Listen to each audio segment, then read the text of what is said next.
সুপ্রিয় ছাত্রছাত্রীরা, তোমরা আশা করি এক সপ্তাহ ভালোই কাটিয়েছো এবং যে কাজগুলো আমরা দিয়েছিলাম এবং যে বিষয়গুলো পড়িয়েছিলাম সেই বিষয়গুলো তোমরা পড়েছো এবং সামান্য কিছু বুঝেছো।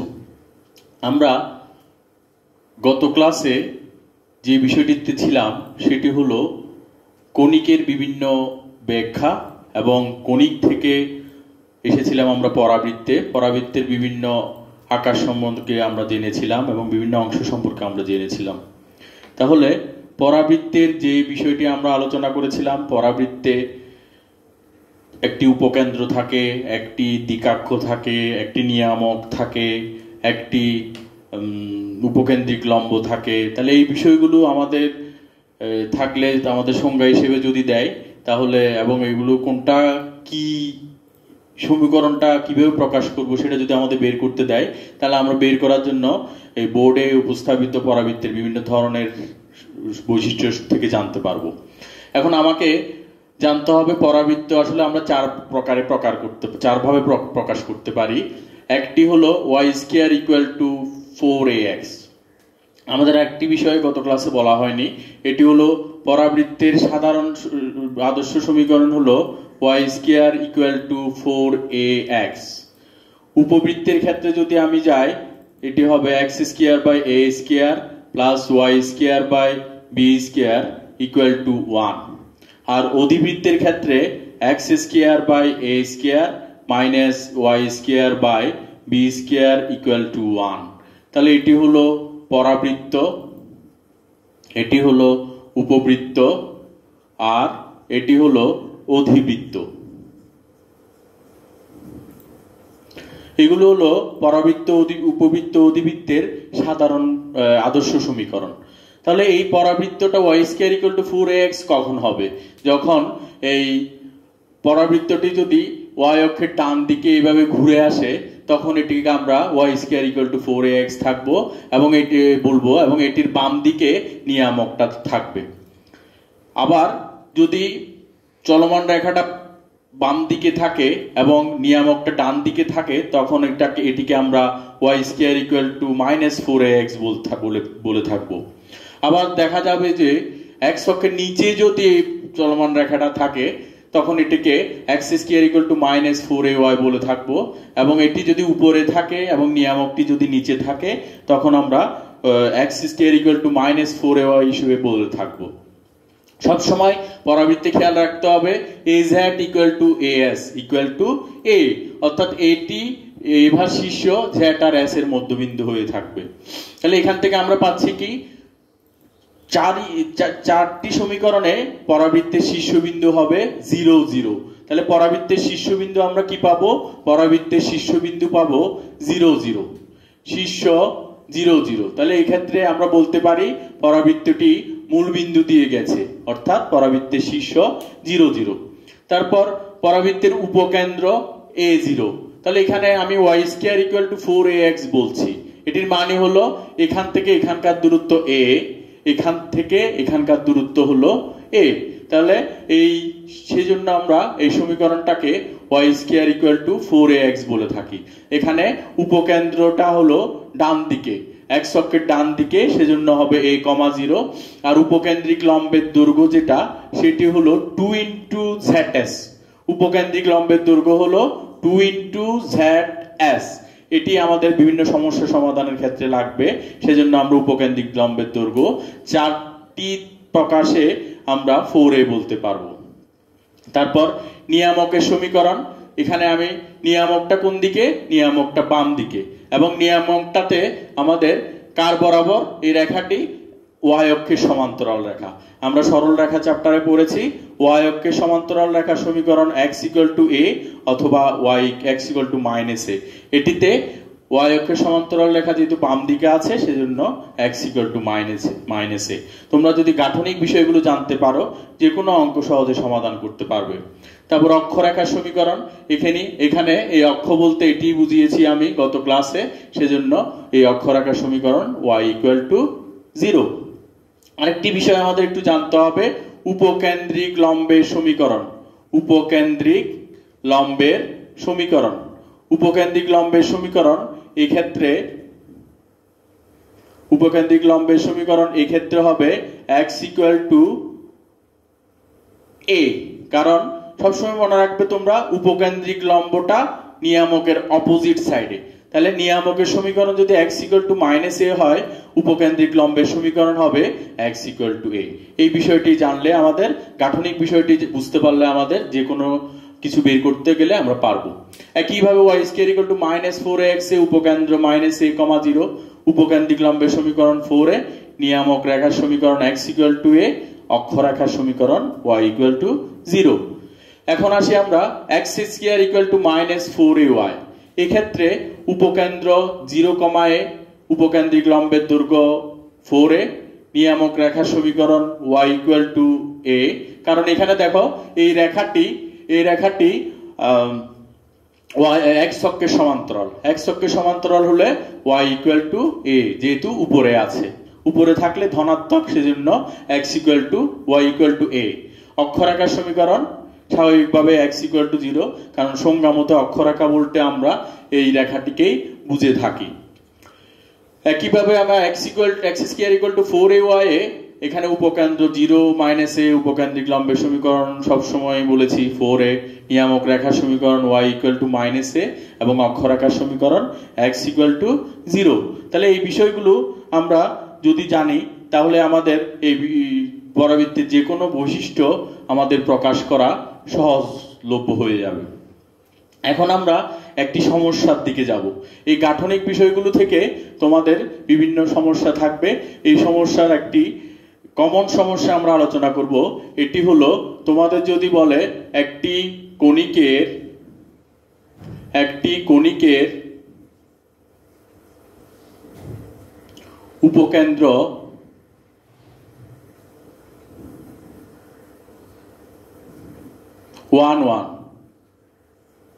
নিয়ামকের সমীকরণ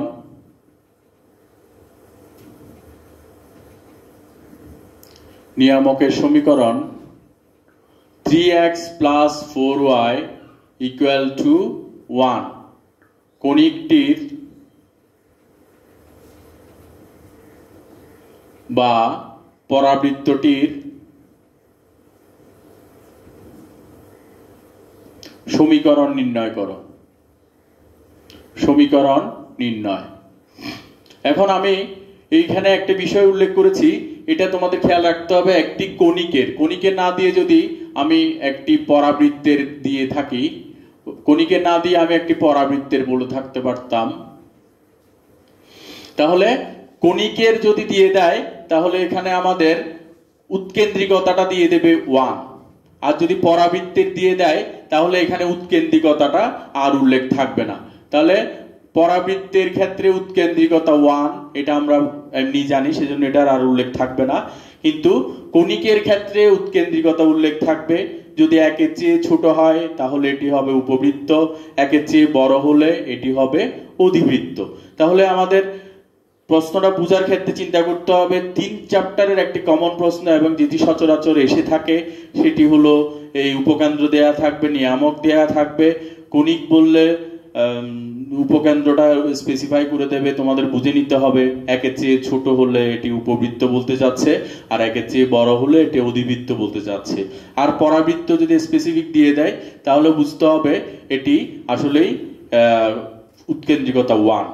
তাহলে প্রথমে আমাদের যে কাজটি করতে হয়, প্রথমে আমাদের চিন্তা করতে হবে কণিকের আসলে সাধারণ সমীকরণ হলো x minus alpha square plus y minus beta square equal to e square into lx plus my plus n whole square by l square plus m square। এখানে x minus alpha square plus y minus beta square, এখানে alpha beta হলো উপকেন্দ্র s এর স্থানাঙ্ক, আর নিয়ামক m z m prime হলো lx plus my plus n equal 0। তাহলে এই সহজ সমীকরণ থেকে আমরা সহজেই যে কোনো কণিকের সমীকরণ আমরা বের করতে পারবো। তাহলে কি বুঝলাম ছাত্রছাত্রীরা? x minus alpha square plus y minus beta square equal to e square into lx plus my plus n whole square by l square plus m square। এটি হলো যে কোনো কণিকের সমীকরণ বের করার একটি সাধারণ সূত্র। এখন এটি কিভাবে আসলো দেখো, আমরা কণিকের সংজ্ঞানুসারে এটি যদি আমরা একটা চিত্র এঁকে নিই তাহলে আমরা সহজে বুঝতে পারবো। কণিকের সংজ্ঞানুসারে sp equal to বা পরাবৃত্তের সংজ্ঞানুসারে sp equal to pm, sp equal to pm। এখন আমরা এখানে লিখতে পারি, ধরি পরাবৃত্তের উপর যে কোনো বিন্দু px, y, পরাবৃত্তের উপরে যে কোনো বিন্দু px, y, তারপরে আমরা বলতে পারি উপকেন্দ্র। এখানে প্রশ্নের মধ্যে উপকেন্দ্র দেয়া আছে 1, 1 আর নিয়ামক mz m prime equal to সমীকরণ হলো 3x plus 4y একসাথে লিখলাম -1 equal 0। এটি হলো নিয়ামকের সমীকরণ। তাহলে আমরা সংজ্ঞা মতে লিখি, সংজ্ঞা মতে sp equal to e into pm, আমরা ডাইরেক্ট এখানে এটা লিখব sp equal to e into pm। এখন sp equal to e into pm যখন লিখব তখন এখানে আমরা s আর p টা বুঝতে চেষ্টা করব। sp হলো উপকেন্দ্র থেকে যে কোনো বিন্দুর দূরত্ব, উপকেন্দ্র থেকে যে কোনো বিন্দুর দূরত্ব বা চলমান বিন্দুটির দূরত্বকে আমরা দূরত্বের সূত্র হিসেবে লিখতে পারবো √x minus 1 whole square plus y minus 1 whole square equal to, এখানে যেহেতু পরাবৃত্ত সেহেতু পরাবৃত্তের মান 1 e, আর pm হলো p বিন্দু থেকে বা xy বিন্দু থেকে এই সরল রেখা 3x plus 4y equal to 1 রেখার উপর লম্ব দূরত্ব। তাহলে আমরা বলতে পারবো 3x plus 4y minus 1। তাহলে লম্ব দূরত্ব সূত্রটা আমরা একটু চিন্তা করি, pxy বিন্দু থেকে ax plus by plus c equal to 0 রেখার উপর লম্ব দূরত্ব কিভাবে পেয়ে থাকবো? লম্ব দূরত্বটা হলো, এখানে লম্ব দূরত্বের সমীকরণ প্রকাশ করতে হলে a x এর জায়গায় x বসাবো, y এর জায়গায় y বসাবো plus c by √a square বা x স্কয়ার এর সহগ স্কয়ার প্লাস y স্কয়ার এর সহগ square √a square plus b square. তাহলে এটা লম্ব দূরত্বের সূত্র, এটি আমরা এখানে বসানোর চেষ্টা করব √3 স্কয়ার প্লাস 4 স্কয়ার। হ্যাঁ, এখন এই বিষয়টি যদি আমরা সমাধান করি তাহলে এটির রূপ লাভ করে, তখন এটি থেকে আমরা পরাবৃত্তের সমীকরণটা পাবো। তাহলে এটাকে যদি আমরা বর্গ করি তাহলে পাচ্ছি x minus 1 whole square plus y minus 1 whole square equal to 3x plus 4y minus 1 whole square by √3 square plus 4 square হয় 25, বর্গ করলে এটি আসে। তাহলে এখন আমরা যেটি করার চেষ্টা করব, এটিকে সমাধান করার চেষ্টা করব। ছাত্রছাত্রীরা তোমরা একটা বিষয় খেয়াল রাখবে, তোমরা যদি অঙ্কের শেষে এসে নার্ভাস হয়ে যাও তোমাদের অঙ্কটা কাটার কোনো দরকার নেই, কারণ আমাদের অঙ্কগুলোতে স্টেপ বাই স্টেপ বিভিন্ন নাম্বারিং করার নির্দেশনা আছে। সেজন্য এই অঙ্কটা ধরো তোমরা এখানে এসে তোমরা ঘাবড়ে গেলে বা মনে করলে যে পারবে না, বাদ দেওয়ার দরকার নেই, দূরে রেখে দেবে, তখন তোমাদের 4 না হলো 3 অথবা 2.5 এইভাবে নাম্বার তোমরা পেয়ে থাকবে। তাহলে এটিকে যদি আমরা বর্গ করে থাকি তাহলে আমরা কি পাই দেখো, এটিকে বর্গ করলে আমরা পাবো x square minus 2x plus 1 plus y square minus 2y plus 1 equal a plus b plus c whole square এর সূত্র, যেটা আমরা 7-8 এ শিখেছি। a plus b plus c whole square সমান a square plus b square plus c square plus 2gx মানে 24xy।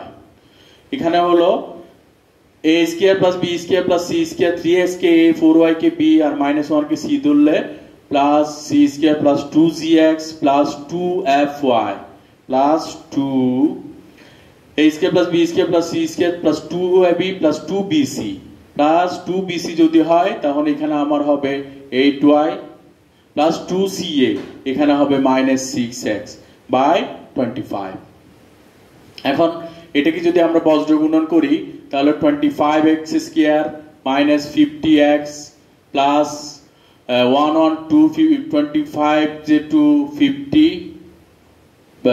Plus 25y square minus 50y equal 9x square plus 16y square plus 24xy minus 6x minus 8y plus 1 equal 0। তাহলে এই সমীকরণটা আমরা পেয়ে গেলাম। এটি হলো পরাবৃত্তের সাধারণ সমীকরণ।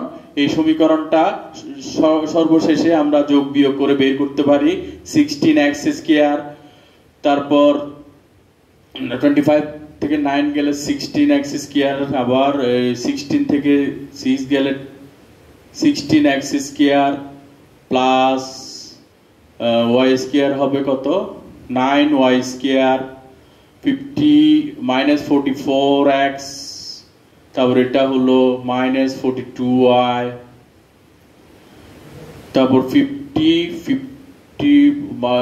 প্লাস 49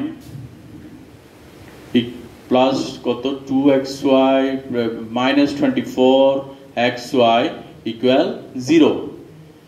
এটি হলো পরাবৃত্তের সাধারণ সমীকরণ। এটাকে আমরা আরো স্পেসিফাই করলে এটাকে 4x minus 3y whole square minus 44x minus 42y plus 49 equal 0 এভাবেও সংজ্ঞা প্রকাশ করতে পারি। তাহলে আমরা পরাবৃত্তের সাধারণ সমীকরণটা পেলাম 4x minus 3 whole square 3y whole square minus 44x minus 42y plus 49 equal 0। তাহলে এইভাবে আমরা পরাবৃত্ত দেখ, উপবৃত্ত দেখ, অধিবৃত্ত দেখ যে কোনো কণিক দিলে আমরা উৎকেন্দ্রিকতার মানটা 1 otherwise less than 1 otherwise greater than 1 বসিয়ে আমরা কণিকটার সমীকরণ বের করতে পারবো। এই সমস্যাটি তোমরা যদি সমাধান করতে পারো তোমরা আশা করি অনেক দূর এগোতে পারবে। তোমাদের একটি কাজ দিচ্ছি, এই কাজটি তোমরা করার চেষ্টা করবে। একটি কণিকের সাধারণ সমীকরণ, একটি কণিকের উপকেন্দ্র -8 -2 উপকেন্দ্র আর নিয়ামক রেখা x plus y minus 1 equal 0 আর উৎকেন্দ্রিকতা 1/√2। তাহলে কণিকটির সমীকরণ নির্ণয় করো, কণিকটির সমীকরণ নির্ণয় করো। তোমরা এই কাজটি বাসার মধ্যে করার চেষ্টা করবে, আশা করি করে খুব মজা পাবে এবং তোমাদের এই সমস্যা, এই ধরনের আর কোনো সমস্যা করার ক্ষেত্রে আর কোনো প্রতিবন্ধকতা থাকবে না। এখন তোমাদের আরেকটি বিষয় আমরা আলোচনা করব, এটি হলো তোমাদের ধরো যে কোনো একটা সমীকরণের উপকেন্দ্র, একটা কণিকের উপকেন্দ্র দেয়া থাকলো -2 3 বা 1 -1, শীর্ষ দেয়া থাকলো -2 3, একটি কণিকের উপকেন্দ্র দেয়া থাকলো -1 1 আর -1 1 আর শীর্ষ দেয়া থাকলো 2 -3। তোমাকে বললো কণিকটির নিয়ামক এবং অক্ষ এবং কণিকটির সমীকরণ বা পরাবৃত্তের সমীকরণটি বের করতে। একটি পরাবৃত্তের উপকেন্দ্র -1 1 শীর্ষ 2 -3, তোমাকে বললো পরাবৃত্তটির সমীকরণ নির্ণয় করো। তাহলে তোমাদের কাজটা কি হবে? তোমাদের কাজ হবে প্রথমে আমাদের অক্ষের সমীকরণ, দ্বিকাক্ষের সমীকরণ বের করার জন্য স্ট্রাকচারাল ডেফিনেশনের দিকে আমাদের যেতে হবে। প্রথমে আমাদের চিন্তা করতে হবে উপকেন্দ্র দেয়া আছে, অর্থাৎ এখানে এই বিন্দুটা দেয়া আছে, তারপর শীর্ষ দেয়া আছে, অর্থাৎ এই বিন্দুটি দেয়া আছে। আমাদের আরেকটি বিষয় আমরা জানি, এটি হলো পরাবৃত্তটির আরেকটি বিষয় আমাদের জানা আছে, এটি হলো পরাবৃত্তটির দ্বিকাক্ষ বা নিয়ামক। এই দ্বিকাক্ষ বা নিয়ামক বিষয়টি আমার জানা আছে। তাহলে আমি যদি বলি এই দ্বিকাক্ষ বা নিয়ামকের যে কোনো বিন্দু যদি z হয়, ধরি দ্বিকাক্ষের যে কোনো বিন্দু z, তাহলে আলফা বিটা ধরবো, z equal to alpha beta ধরবো। তাহলে z ইকুয়াল টু যদি আলফা বিটা ধরি, তাহলে আমাদের z বিন্দুটা আমরা কিভাবে পেয়ে থাকবো? উপকেন্দ্রটা ধরবো s, শীর্ষটা ধরবো a, সংজ্ঞাটা এঁকে নিলে তোমাদের অঙ্কটা করতে সহজ হবে। তাহলে z যদি zs এর মধ্যবিন্দু হয়, azs এর মধ্যবিন্দু হলে আমাদের এর স্থানাঙ্কটা হবে zs এর মধ্যবিন্দু, অর্থাৎ এর x স্থানাঙ্ক এর x স্থানাঙ্ক 2 সমান z এর x স্থানাঙ্ক আলফা আর s এর x স্থানাঙ্ক হলো -1/2। একইভাবে এর y স্থানাঙ্ক হলো -3, এর y স্থানাঙ্ক -3। তাহলে -3 equal to beta plus 1/2। That means আমরা আলফা এর মান পাবো 2 to the 4 plus 1 5, alpha equal 5, R bitter মান পাবো 3 to the 6 minus 1 -7, অর্থাৎ আমরা আলফা আর বিটার মান পেলাম 5 আর -7, অর্থাৎ আমি বলতে পারি z 5 -7। তাহলে z এর মানও যখন আমি পেয়ে গেছি, তখন আমি বলতে পারবো কি এই zs রেখাটাই অক্ষরেখা। কারণ অক্ষরেখার সংজ্ঞা মতে আমরা কি পেয়েছিলাম? অক্ষরেখার সংজ্ঞা মতে আমরা পেয়েছিলাম দ্বিকাক্ষের উপর লম্ব এবং উপকেন্দ্র দিয়ে গমনকারী রেখাই হবে অক্ষরেখা। তাহলে এখানে zs রেখা যেহেতু অক্ষরেখা, এবং এখন zs বিন্দু দিয়ে গমনকারী রেখার সমীকরণটা আমরা বের করব। যেমন তোমাদের নিশ্চয়ই খেয়াল আছে, সরল রেখা চ্যাপ্টারে তোমরা এটি পড়েছো, অক্ষরেখার সমীকরণ বা দুটো বিন্দু দিয়ে গমনকারী রেখার সমীকরণ অক্ষরেখা বা zs রেখার সমীকরণ। zx রেখার সমীকরণ হবে x - x1। তাহলে এখানে z-টাকে ধরি আমরা, z-টাকে ধরবো x1, z এর x স্থানাঙ্ককে, আর s এর x স্থানাঙ্ককে x2 ধরবো। তাহলে x - x1 অর্থাৎ 5 - -1 by x1 - x2, sorry x - x1 মানে x থাকবে, -x1 হবে -5 by x1 - x2 equal to y - y1 by y1 - y2। তাহলে এখান থেকে যে সমীকরণটা আমরা পাবো সেটি হবে অক্ষরেখার সমীকরণ, 6y + 7 বাই -8। তাহলে আমরা বলতে পারি কি অক্ষরেখার সমীকরণ হবে -8x + 40 equal 6y + 42, -8x - 6y - 2 equal 0। তাহলে যদি ছোট করি তাহলে আসছে 4x + 3y - 1 ইকুয়াল টু 0। এটি হবে অক্ষরেখার সমীকরণ, এটি অক্ষরেখার সমীকরণ। এখন আমরা যাব দ্বিকাক্ষের সমীকরণের দিকে। তাহলে আশা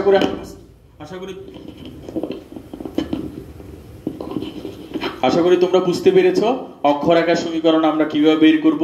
এখন আমরা যাই দ্বিকাক্ষের সমীকরণের দিকে।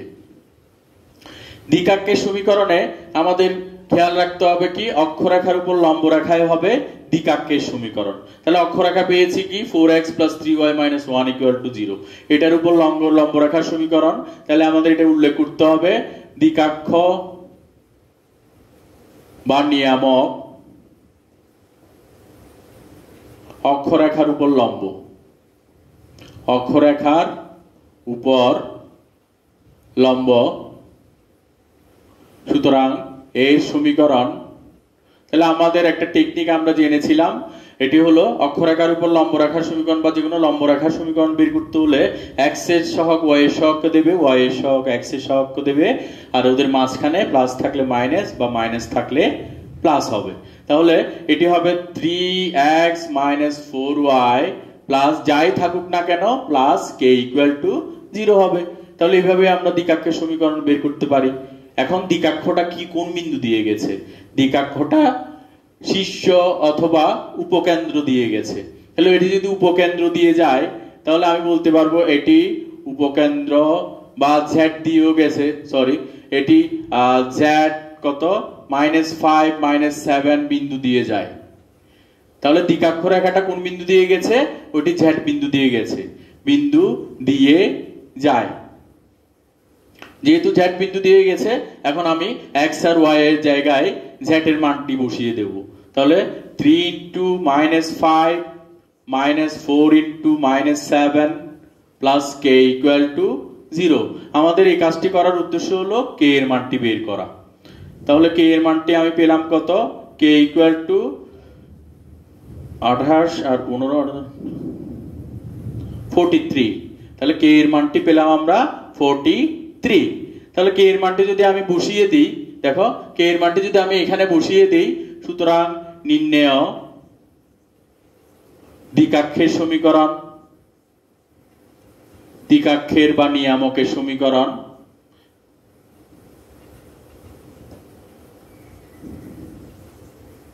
নিয়ামকের সমীকরণ 3x - 4y প্লাস 43 = 0। তাহলে ছাত্রছাত্রীরা তোমরা আশা করি বুঝতে পেরেছো। এই ধরনের অঙ্কগুলোই আমাদের পরীক্ষায় থাকবে। আরো কিছু অঙ্ক থাকবে, এই বৈশিষ্ট্যগুলো বের করতে দেবে। একটা সমীকরণ ধরো তোমাদের দিয়ে দিল y² = 9x দিয়ে দিল, বা বড় একটা সমীকরণ দিয়ে দিল, এটিকে পরাবৃত্তের সমীকরণ আকারে এনে, বা y - something whole square plus 4 × x - something 4 × x - something এইভাবে নিয়ে আমাদের সমীকরণগুলো থেকে বিভিন্ন বৈশিষ্ট্যগুলো বের করতে দেবে। তোমরা এই কাজগুলো আশা করি পারবে, একটু চর্চা করবে, বই দেখবে, এবং তোমরা ইন্টারনেটেও যদি ঢুকতে পারো, প্লাস তোমাদের বইগুলো যদি চর্চা করতে পারো, আশা করি তোমাদের কণিকের কোনো সমস্যা নিয়ে তোমাদের ব্যাক পেতে হবে না। তোমাদের দীর্ঘায়ু কামনা করে এবং সুস্বাস্থ্য কামনা করে আজকের অনলাইন ক্লাস এখানে শেষ করলাম। তোমাদের যদি কোনো কিছু বোঝার দরকার হয় তোমরা যোগাযোগ করতে পারো শিক্ষকদের সাথে। তোমাদের জন্য শিক্ষকদের দুয়ার সবসময় খোলা থাকবে। তোমরা পরম করুণাময় সৃষ্টিকর্তার কাছে প্রার্থনা করবে আমাদের যেন আবার ওই পরিস্থিতি উত্তীর্ণ করে আমরা সবাই একসাথে বসে ক্লাস করতে পারি, পড়ালেখা শেয়ার করতে পারি, এবং আমাদের ঘরের সবাই যেন সুস্থ থাকে, একজন আরেকজনের জন্য দোয়া করব এই আশা ব্যক্ত রেখে এবং ঘরে থাকার আহ্বান জানিয়ে আজকের অনলাইন ক্লাস এখানে শেষ করলাম। ধন্যবাদ।